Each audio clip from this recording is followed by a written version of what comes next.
Welcome, everyone. We'll wait just a few seconds to let everyone join, and then we'll begin.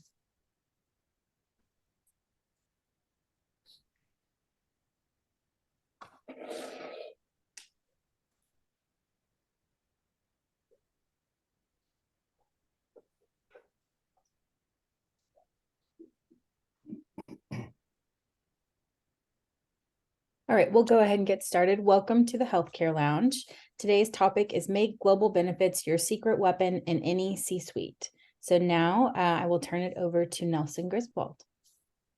Thanks, Kendall. Welcome, everyone. This is one of my favorite conversations to have because this is one of my favorite people in the industry. And it's not just because he has a delightful stentorian British accent.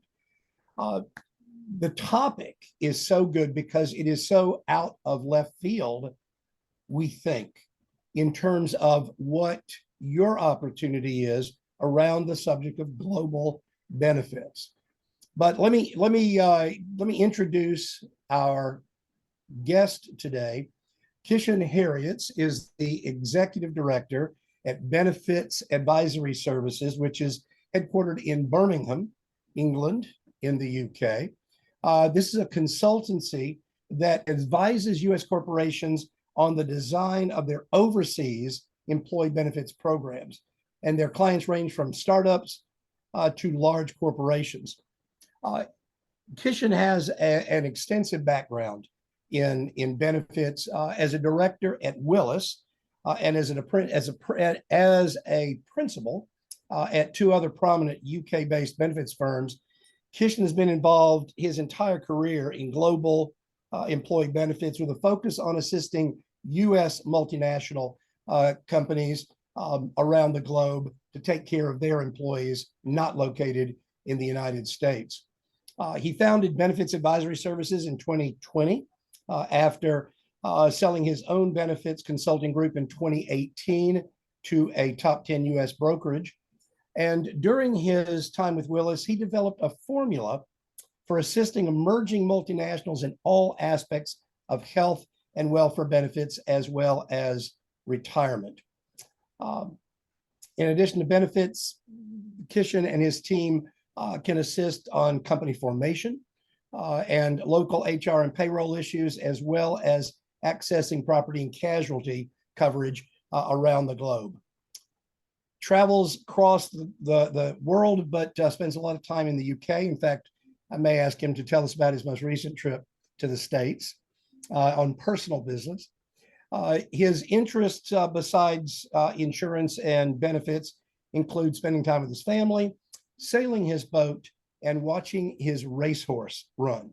So yes, benefits been better good to my friend Kishan. So before I put you up on the screen, Kishan, I wanted to share a photograph that you had shared with me of your home, which I was absolutely fell in love with.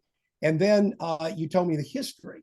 So this is a home built in 1856, formerly a church house or a rectory, a home for the minister or the priest, built during the Victorian era. It's located in the village of Codsall. Am I pronouncing that right? Is it Codsall? You've got that spot on, Nelson. Yeah. In the Staffordshire part of England, and the village dates back to before the Domesday Book, which was put together in 1086. So his village goes back at least a little bit before 1086, where there were a small number of inhabitants in that village. But it's a beautiful home, and I'm hoping to get back over to England to come by and visit and get a tour of the house, Kishan. Now, if you are in our mastermind group or in Next Gen Benefits, you will know that Kishan is part of the Next Gen Benefits Network A team of subject matter experts serving as our director of global benefits.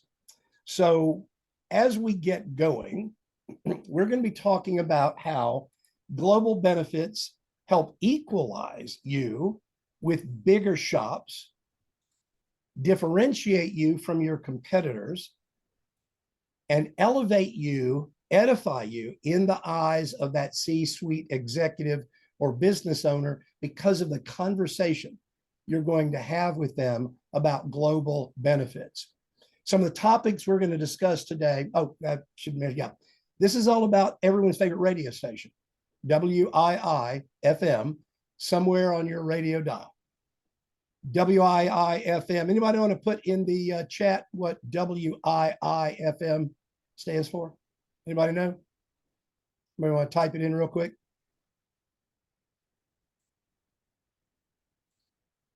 What's in it for me?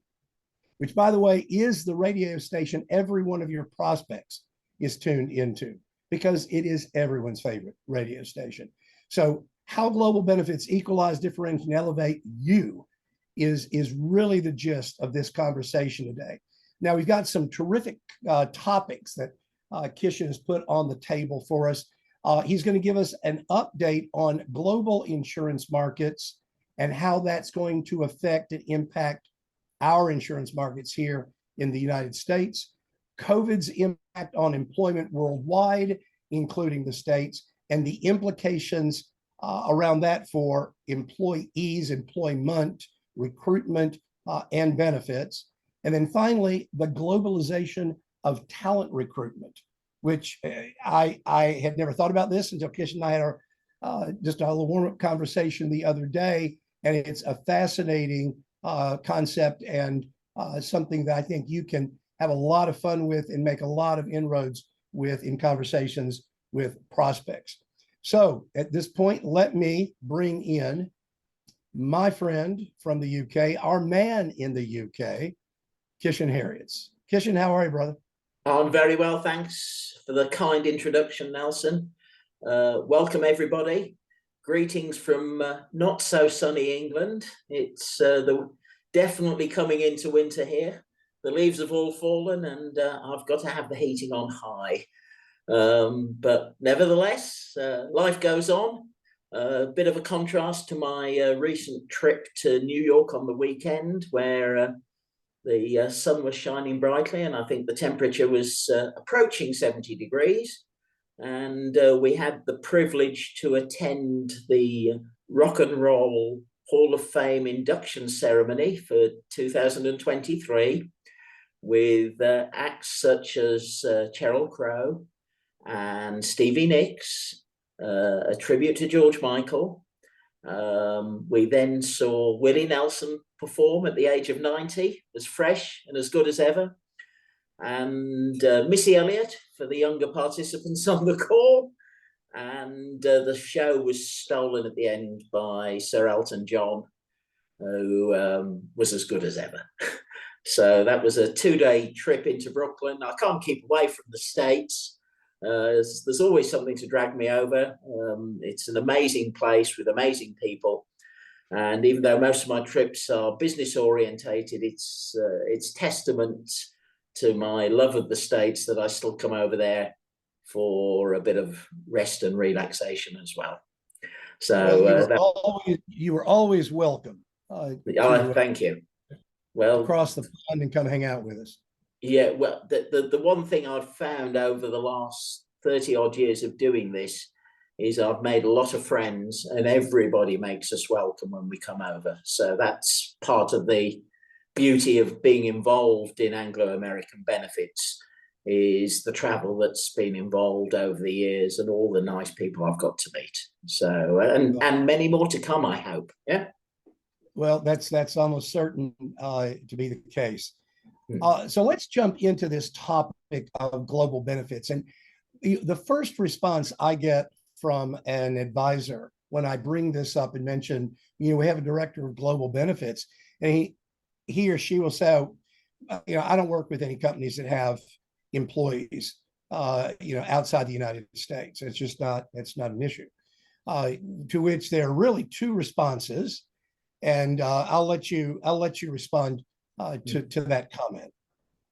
Well, really, the first response is you don't know of any of your clients that have people outside of the US because you probably haven't asked the question, and it hasn't probably come up in conversation before.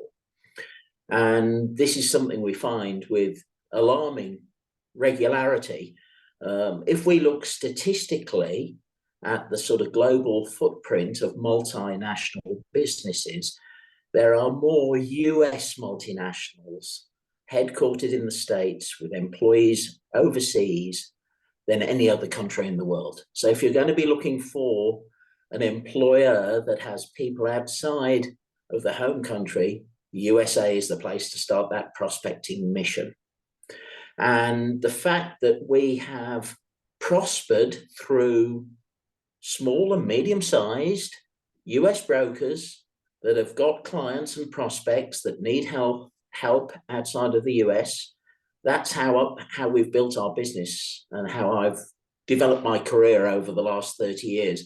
And from all corners of the States and even in the small towns, you will find employers with people outside of the United States. And even close to home, it's quite common that people in the northern part of the USA will have employees in Canada, and people in the southern states will have employees in Mexico. And straight away, that is an issue that needs resolving.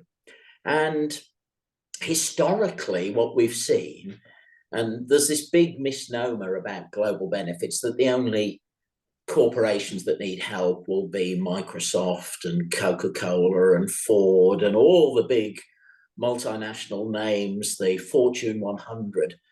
The majority of US multinationals are what we call SMEs, small to medium-sized enterprises, typically with 200 to 250 employees globally, could just have 50 to 100 employees in the States.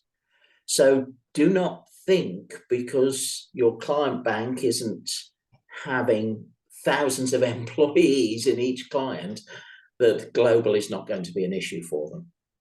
What we've seen is very often, particularly in manufacturing, that there is something called the arbitrage of labor costs. And arbitrage is very simply about being able to buy the same good or service in a different market for a lower price. And labor is the one service that you can buy for significantly lower prices by going overseas. And employers aren't stupid. They soon cotton on to the fact that if I'm going to have to pay somebody 40,000 US to work in a manufacturing position in the States, it might make sense to get the same job done for 10,000 bucks in Southeast Asia. So that's what happens. And that's how we see opportunities arising. In the white collar world, IT is the big growth sector. Majority of our clients fall into IT, pharma, professional services. And these are the businesses, PE backed quite often, that have a footprint outside of the US. Why would anyone want a footprint outside of the US? Because they see marketing opportunities or cost saving opportunities. Cost saving in terms of the supply chain of labor and manufacturing outside of the States that can give them greater margin back in their home country, or they see opportunities to sell their goods and services that they've developed in the USA in other parts of the world. So that's really the quick sort of overview about why multinational exists. And global benefits is about providing protection for the employees in their home country.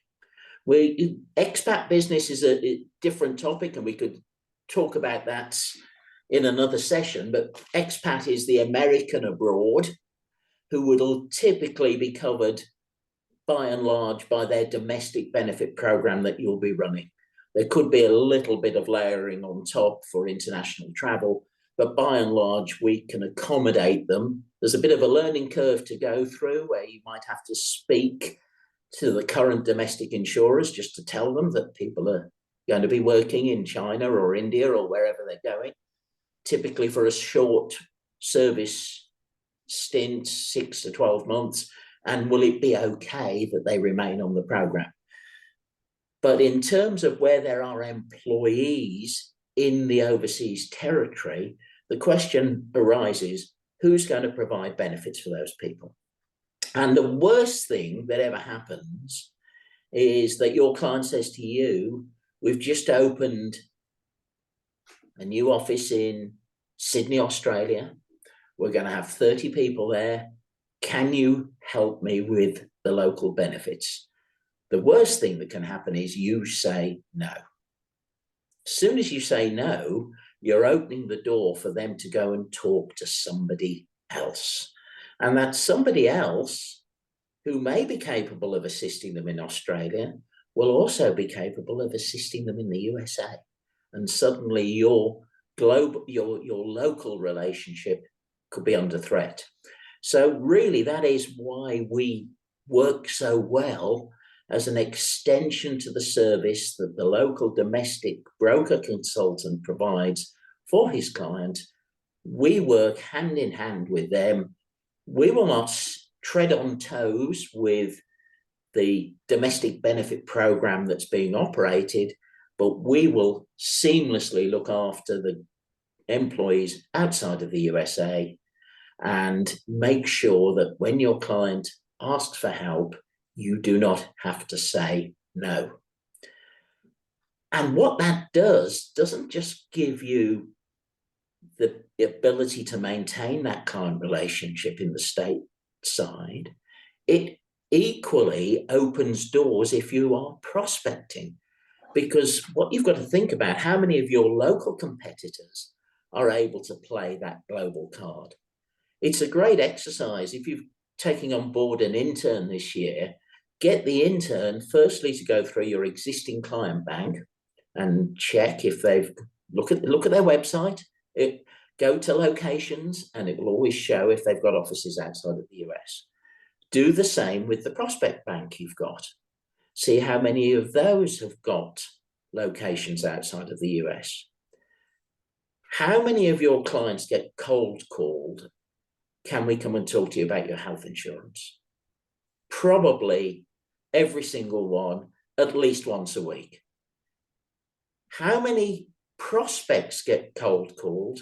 Can we come and talk to you about your overseas employees and the risks attached to your business not managing them correctly? You have opened a door. And once you're through that door, your end game is to talk about and get the letter of appointments, the BOR, for their domestic US benefits account. But you've come in at a different angle. It's elevated you to a different level. You become a consultant more than a broker because you can talk about things outside of the United States. You become a professional. The C-suite, they are interested in the risks associated in running a business. They are interested in the balance sheet. They are interested in their profit and loss accounts. They want to hear about the opportunities that exist to them as a business through globalization. A lot of the time, it could be a domestic client you've got who, unbeknown to you, have been talking for ages about, isn't it time we set up overseas, but are scared because they have lack of knowledge as to how to go about it. And through your relationship with us, we can educate you, we can jump on a call with your client prospect, and we can talk through the things they need to know. Over the years, our experience and knowledge base has extended outside of benefits. Before, we were just focusing in on how does the equivalent of a 401k work in London, and what deductible do you need to have on a health plan in France? But then clients were asking us, well, tell me what it's like to employ people there. How does employment law work? How do contracts of employment work? Are there contracts of employment?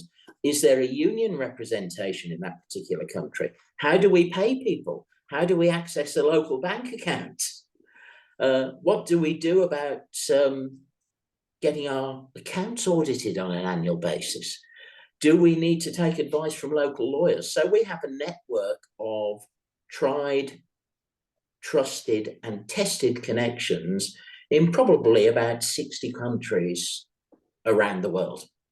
So what you should be striving to do as an individual is expand your knowledge base. You do not have to become an expert on global. That's where we come in.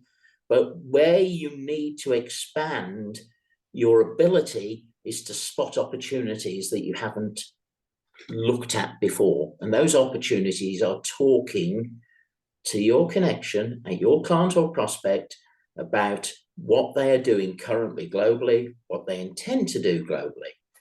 Global expansion can happen in a number of ways. It could be, right, we've got an agent. This is a common way of things occurring. We've got an agent that we've dealt with for years in Turkey. He's a really good guy. He represents us over there. But he's always busy. I can never pin him down. Well, he's probably an agent for 3 or 4 other American corporations as well. You're now getting to the stage where you see huge opportunities in Turkey. You want to have a foot on the ground. Is it about time to start the conversation with that agent to say, why don't you come and work for us full time? So what are the implications for the business if they have a direct hire in Turkey, as an example, who's working for them full time? Do they pay him out the States? Will he be subject to US taxation? Can he join the 401k in the States? How are you going to physically remit the money across? Are you going to use PayPal every month? Who's going to pay his taxes for him? He may be expecting you to provide some sort of housing allowance or a company vehicle, because that could be the norm in the country that you're looking to hire your first employee. How do you know, how does your client know that that guy isn't pulling a fast one? Oh, you need to provide me with a house, and you need to provide me with a maid, and you've got to educate my children. That's normal over here. You don't know what you don't know. So we can give you a country profile. Forewarned is forearmed about what to expect in all these different countries in the world. And it's giving you something else to talk about. That's the most important. Absolutely right. That it's remember that Next Gen Benefits is a strategic financial conversation with the C-suite. Yeah. Well, this is strategy, also finance in terms of how you're going to pay. But this is a strategic conversation around a part of their business that they're either already doing, or, to Kishan's point that he made to me years ago, if you simply ask, are you taking advantage of markets outside of the United States for your products? No one has ever asked that CEO that question. And you can then riff on it just a bit. Well, we have a director of global benefits, if that's something of interest to you. He may not do it, but you look like a rock star, because you're bringing up something no one else has talked about, and it's a high level, sophisticated topic. So Kishan, we were talking the other day, and you mentioned the impact that some natural disasters and the cost to insurers globally, both in the States and globally, is going to have on the overall insurance market. Let me share something quickly that I think will be helpful. And then I want you to talk about that. Let's see here.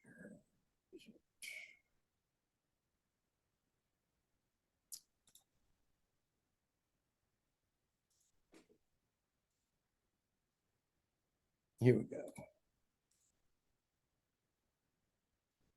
These are insurer losses just in the US, Kishan. I didn't pull up global insurer data. In 2021, 3.8 billion in underwriting losses. In 2022, 26.9, which was the worst year since 2011. And we know what happened in 2011. 2023, 6 months, losses are already 22 billion. So I don't know that that will double, but odds are it's going to exceed 26.9. And I bring this up because you said there is going to be a ripple effect across insurance because of those losses. Can you elaborate on that?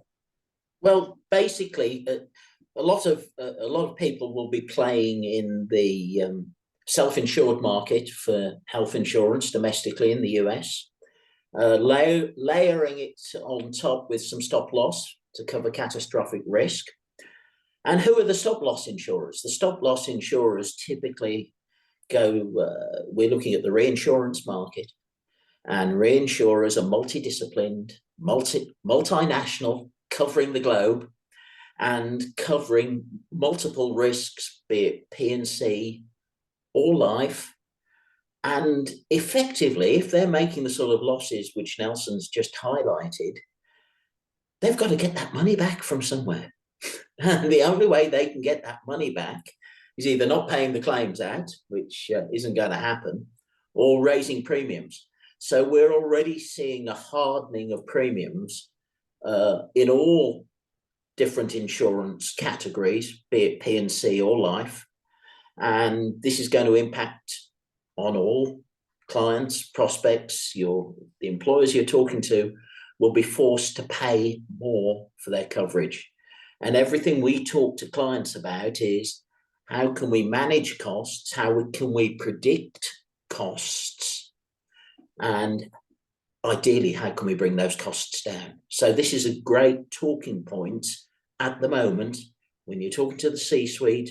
And basically, we've just got to look at the impact of global warming and whatever your views on the cause, there's no denying the fact that we are seeing more and more forest fires and floods and hurricanes in all parts of the world, from Australia to California and through to Spain.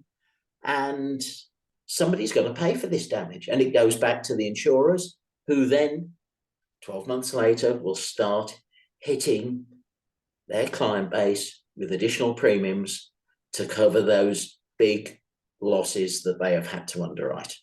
So that's really just a bit of local, sort of global insight as to what's happening to the wholesale insurance market around the world. Yeah. So this is helpful, Kishan, not just as knowledge to know to probably look for rate increases when there doesn't seem to be an actuarial justification for Yes. it. Because the insurers are spreading their P&C losses out across their entire book of business. But this is a great conversation point with your prospects and clients, because I guarantee you none of your competitors know anything about the global insurance market, certainly P&C, and would even imagine that that would somehow have an impact on their stop loss rates in the US. So this is another strategic conversation where you can bring insight to your prospect or your client. And don't forget, when you go and talk to a client during the year, and it shouldn't be obviously right before renewal, it should be throughout the year, at least quarterly, bringing them some insights. And that can be insights around their data, medical and pharmacy utilization, and maybe some areas where you want to go in and do some cost mitigation, or things are running really well. You want to point that out to them. But if you can also bring in business intelligence, and this is what Kishan has in spades, because he has his fingers on the pulse of the global benefits market, not just in the UK or the US, but across the globe. So many of the major companies like Willis, which is one of his former employers, Willis is worldwide. Willis has over 32,000 employees, and it's out of the UK. So imagine all of those contacts and relationships that Kishan's developed over the last 30 years, and that wealth of information is available to you through Kishan as our Director of Global Benefits in NextGen. If you're in NextGen with us, if you're part of the NextGen Benefits Network, or if you are in the Mastermind or our Mastery track. So I just want to make you aware that this is intel, valuable intel, that you can walk into a CEO's office and say, hey, something I want to share with you. Our Director of Global Benefits in the UK was telling me, and then go on and share that information. Let's talk about another global shift, Kishan, and that's around employment and the immigration patterns that are happening in European countries in particular, as refugees are fleeing war-torn places like Ukraine. What impact is that having on the employment market that eventually will affect the advisors on this call? Well, to start with, let's look historically at some of the territories that have been chosen to home back office functions, accounting, IT, or even manufacturing by global employers out of the US.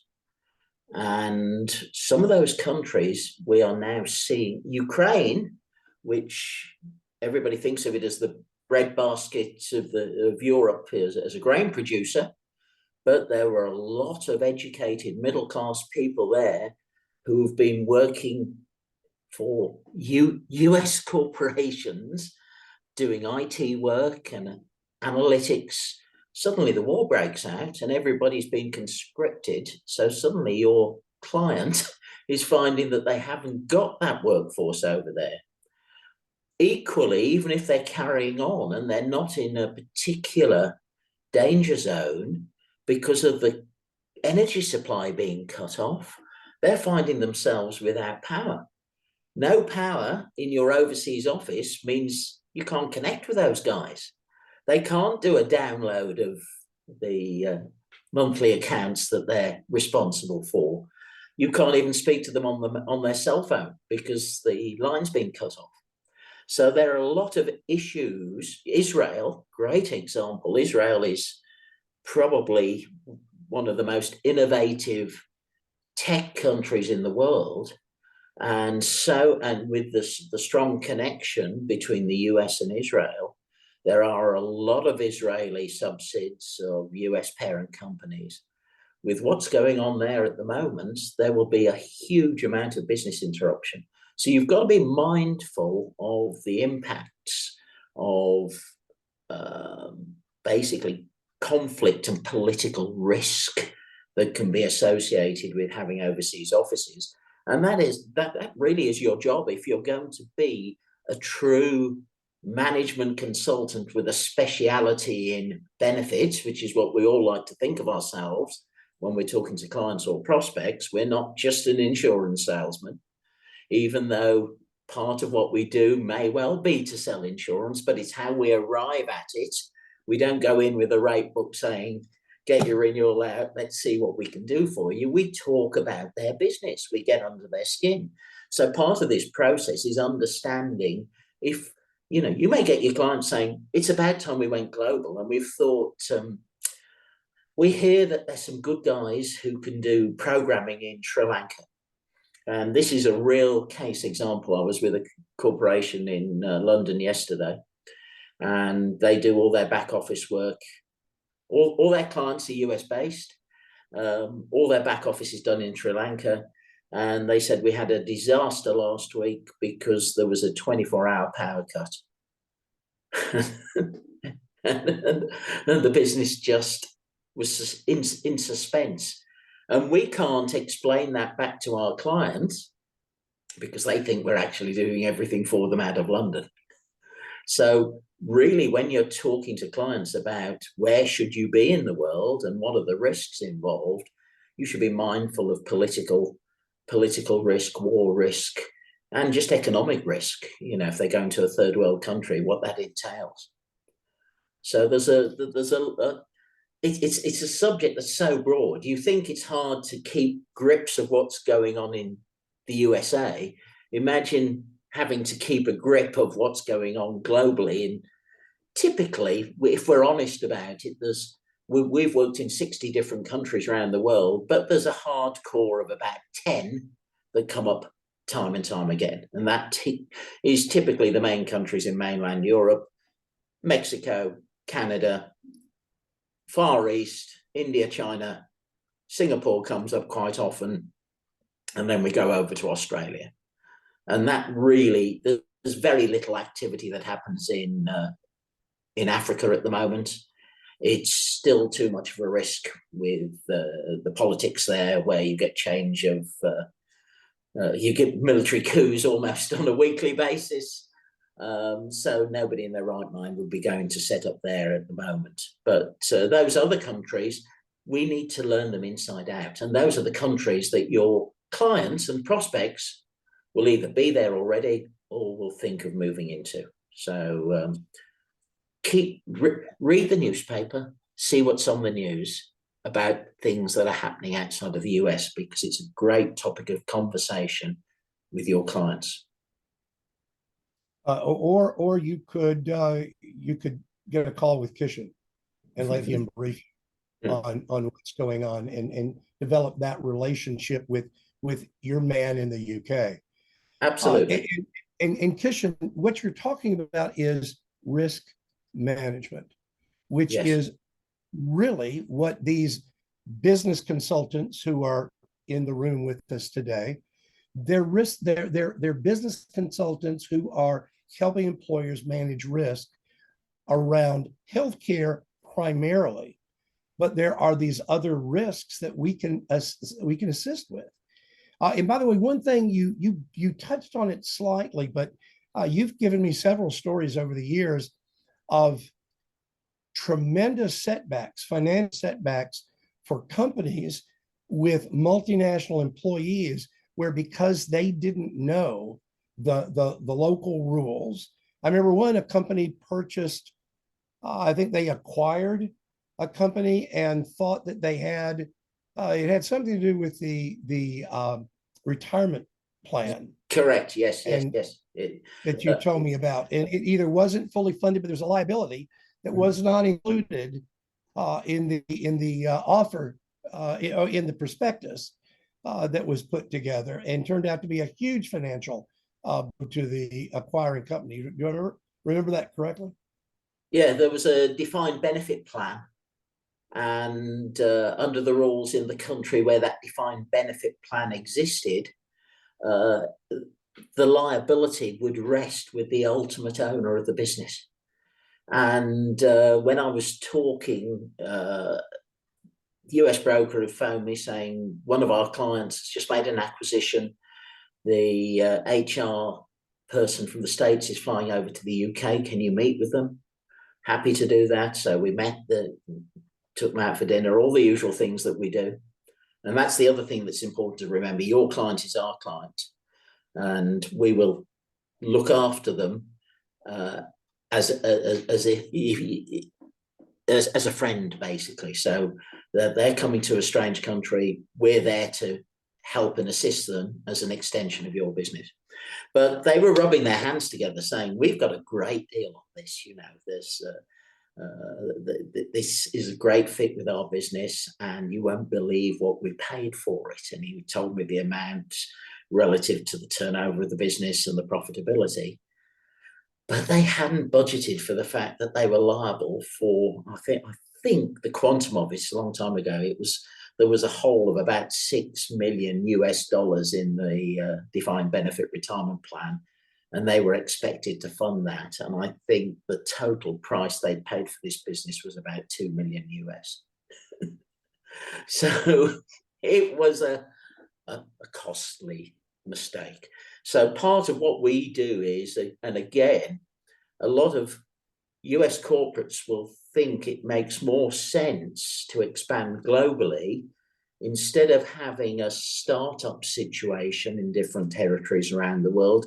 Why not make an acquisition of a corporation that's either in one particular territory or multiple territories, and then we can hit the ground running. We've got the employees there, we've got the infrastructure there. What is essential if they're making an acquisition is that they do proper due diligence, and the benefits due diligence is essential.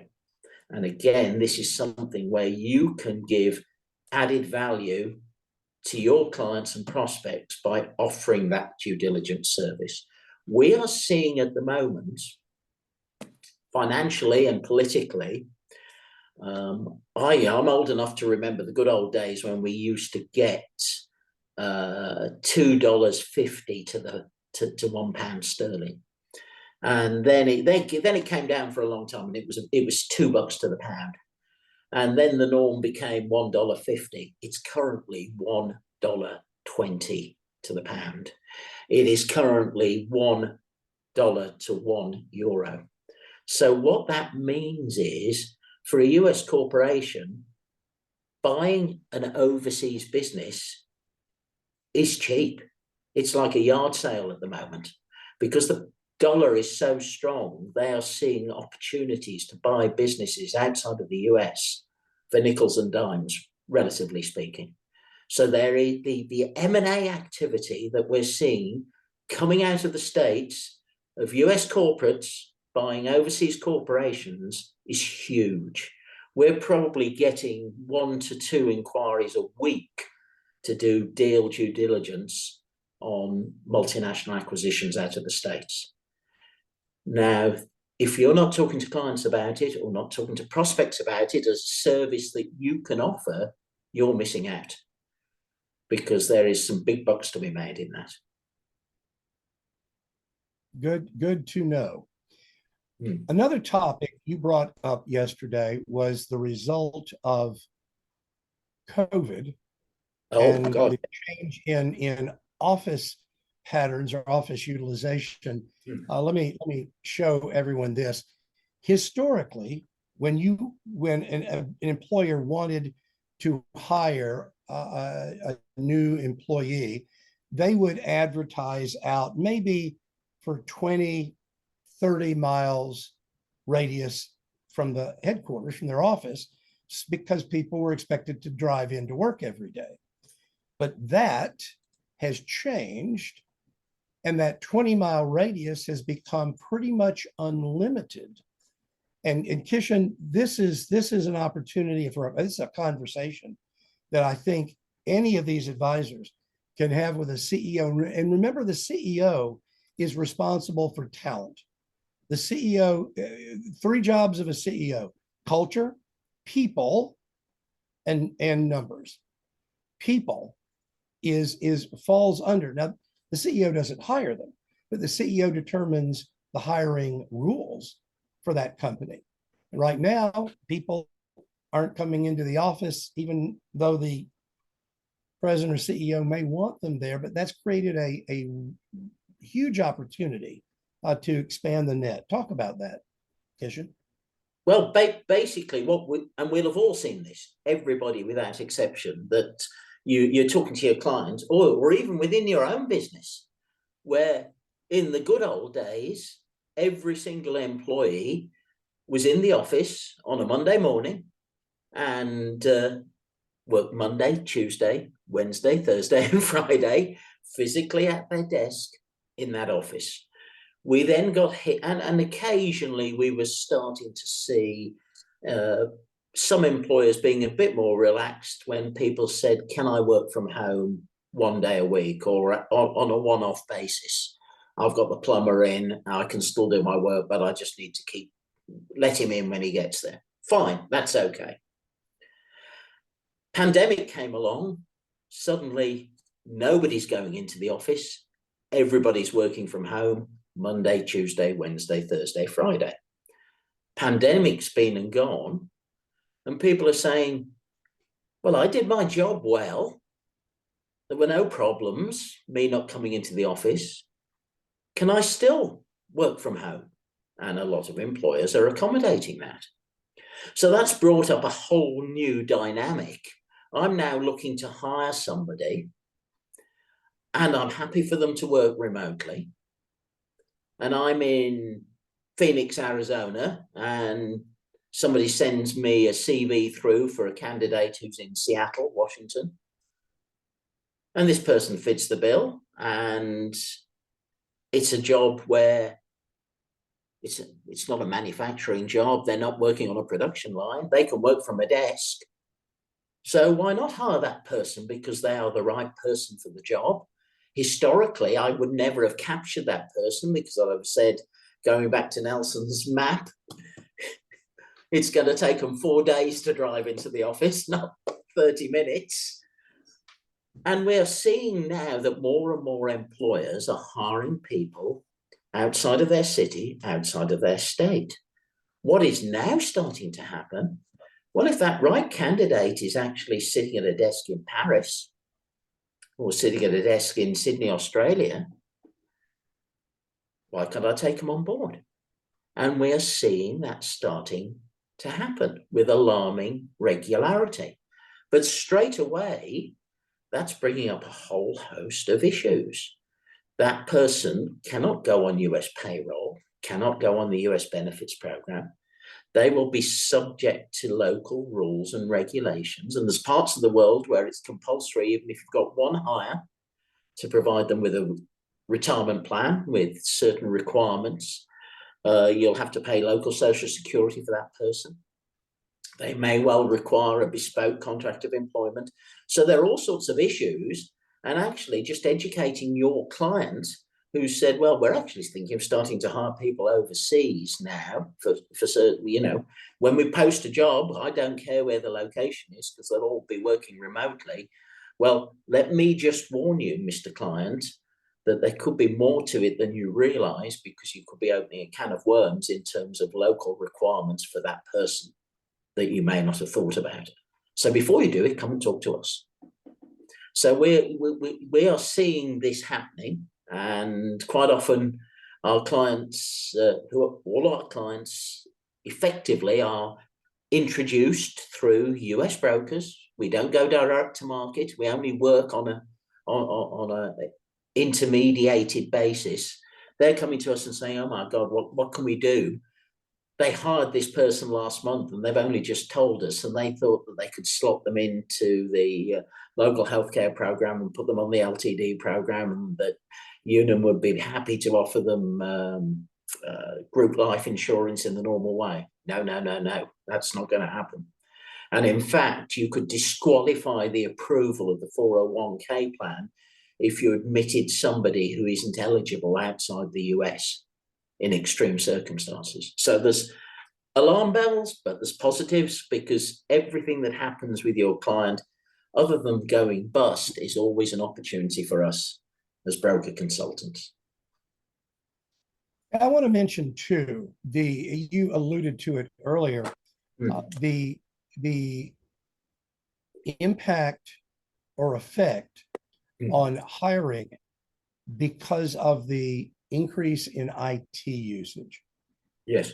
So we've got a solution provider in our industry called Coral, and I was on the phone the other day with the founder and president, CEO, Greg Smith, and I said, "You're not in your usual office." He goes, "No, I'm in Egypt." I said, "What are you doing in Egypt?" "Oh, we have we've got our IT team here in Egypt, and I have to come over here every so often to remind them who they work for." But Coral's a small company. Now they are basically IT. It's a tech company, but I know several companies just offhand with either Indian, Pakistani, Egyptian. It seems like that. Oh, and one Eastern European country, might have been Ukraine, where their tech folks were located overseas. So it's what's the percentage of U.S. companies that have multinational employees? Well, the frightening statistic is that 1 in 8 of all US employees will be working for a multinational.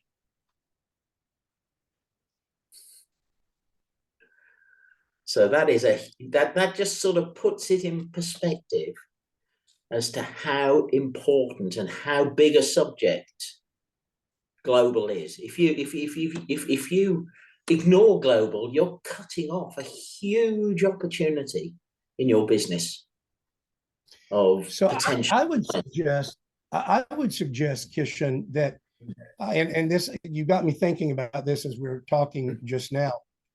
Advisors need, look, force of habit is a powerful thing. Inertia, it's a powerful thing.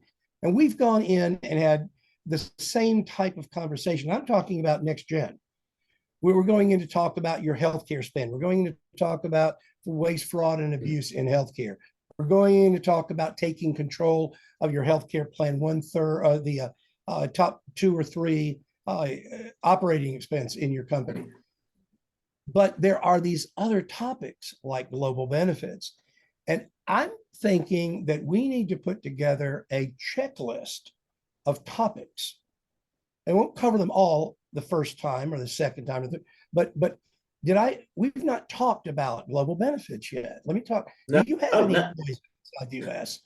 And then get the conversation, because do you have any employees outside the US? No, we don't. The conversation doesn't have to stop. That's where it starts.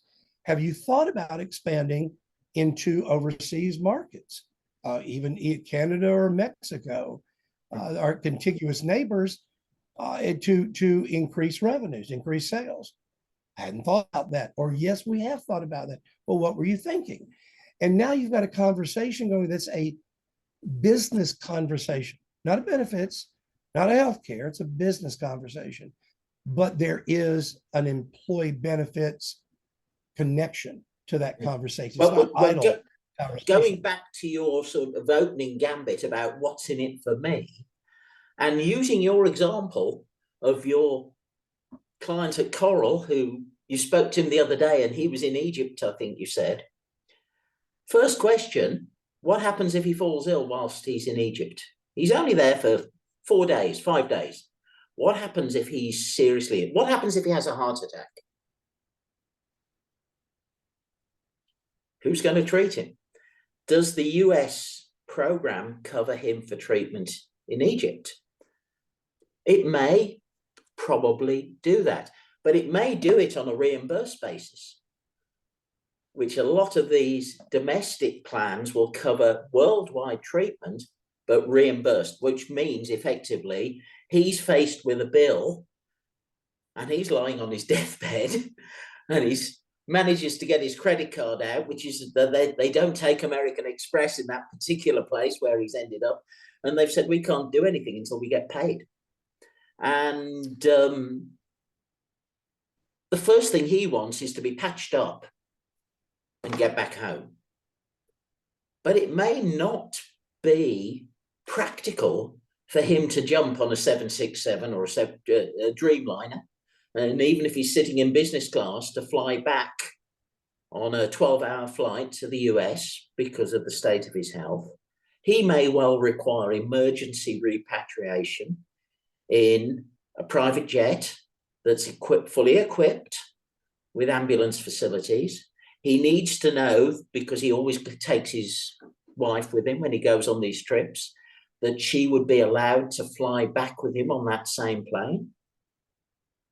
Now, suddenly your conversation becomes very, very personal to the CEO, because he's the guy who goes out on these trips.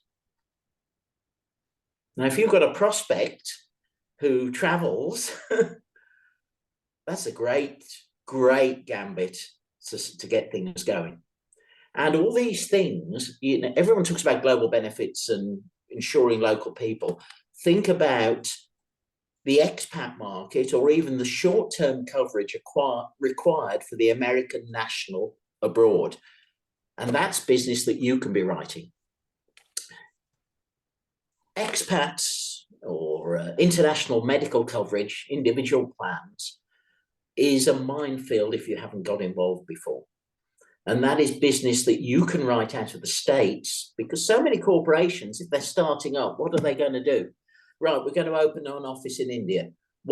Chuck's our best man on the ground in the States. We're going to send Chuck to India for 12 months. How do we manage Chuck's benefits whilst he's in India for 12 months?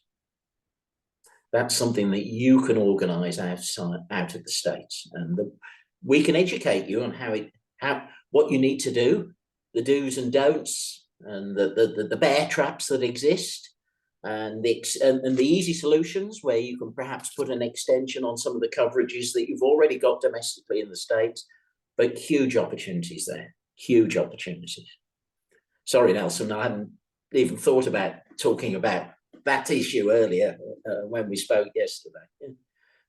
Well, this is such a rich area, whether it's you're speaking to the aspirations of a CEO who would love to expand into another market, who would love to put another country on their location map. Yeah. Of their locations. It's a pride thing, it's an ego thing. It's an ego trip. It is. It's an ego trip. Guess who gets to travel over there to set it up? The CEO, of course, with his wife and kids. So it's very much a personal conversation with a CEO, especially. But the opportunity to sound like that business consultant you are, and not just a healthcare consultant, is a huge, huge opportunity. And that's why I so appreciate having Kishan on our A team and having him as a resource for the advisors in the mastermind and in our Next Gen Benefits Network, because it does elevate you much, much far, far above the regular broker in your market, put you on a par with the Brown and Browns, Aons, Willis's, Gallagher's, etc. But it more importantly gives you a conversation, that strategic conversation that you can have with that CEO or CFO. But CEOs in particular are ideal for this conversation. Well, Kishan, we are hitting the top of the hour. Last comment from you before we send everybody back into their workday. Okay, well, use Global as a prospecting tool. Don't just use it with your existing client base. It will open doors for you.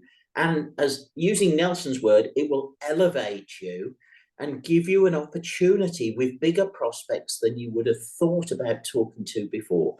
I will just share one last bit of information, which I'm probably breaking every confidentiality agreement we've just signed.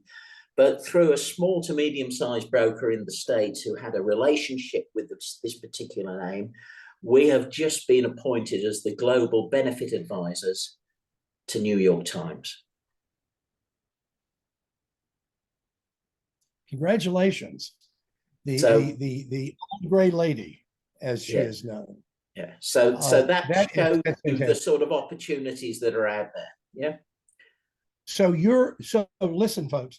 This means that your director of global benefits is also advising the New York Times on their multinational employees. That's pretty strong. Kishan, always a pleasure. Let me pop this up. I'm going to take us off the screen and give everybody your contact information. Kishan.Harriets@bas-eb.com. There's the website as well. Kishan, always a pleasure. Thank you so much. And as we're approaching our Thanksgiving here in the States, let me just wish you a happy Thanksgiving season as well, and look forward to talking to you. And will you be at Ascend in January? Yes, I've blanked the dates out, but I haven't booked my flights yet. Okay, well, we're almost there. So you should be able to meet Kishan in January at Ascend. So look forward to seeing everyone soon. Happy Thanksgiving, everyone. Kishan, thanks much. Stay safe. Yeah, thanks, Nelson. Bye all.